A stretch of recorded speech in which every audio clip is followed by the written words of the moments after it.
Madam Chairwoman, first of all, reaction, response, rebuttal to Paul Ryan last night. Well, I thought it was really unfortunate that Paul Ryan really made it a priority to lie about the president's record, and that he spent a great deal of time simply spewing falsehoods, suggesting that the plant in Janesville, the auto plant in Janesville, closed because of President Obama when it closed under President Bush and was already slated to close.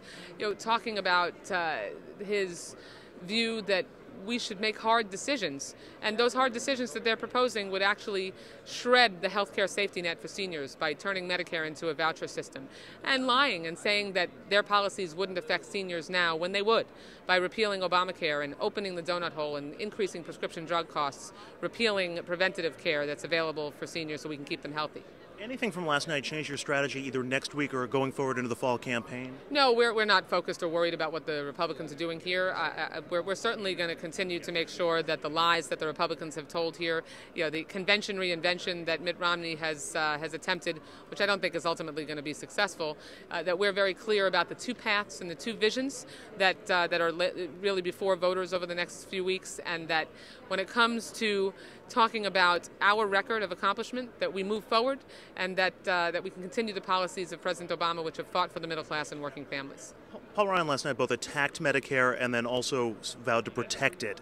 How do you square that circle? Yeah, I don't know how you could do both. He also suggested that the $716 billion in savings that President Obama took in the Affordable Care Act, which actually added 8 years of solvency to Medicare and helped us fight Medicare fraud, were the same savings that he took in his own budget. So, I think Paul Ryan tried to confuse people last night, do as much as he could to muddy the water.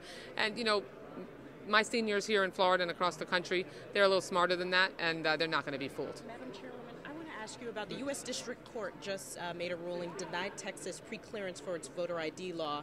They basically said that Texas failed to show burden of proof, or that it didn't discriminate against minorities, this new voter ID law. What do you have to say about that? Well, we've had countless examples now where either the Department of Justice or a federal court, that happened in my home state here in Florida as well, that the voter suppression laws that Republicans have deliberately put in place and that have been working overtime to suppress the vote of people who are lawfully able to vote, it's not going to work. That they have egregiously and outrageously tried to limit access to the polls. And Democrats, at the DNC, and the Obama campaign, we're going to continue fighting all the way to Election Day and beyond to make sure that we can empower and get as many people out to vote as we can. Do you see this as a win for Democrats?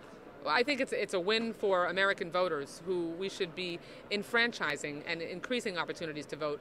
The Republicans, cynically, in more than 30 states that they took over, first thing they attempted to do and tried to do successfully, but now the courts are rolling those back, is limit the rights of voters to get to the polls.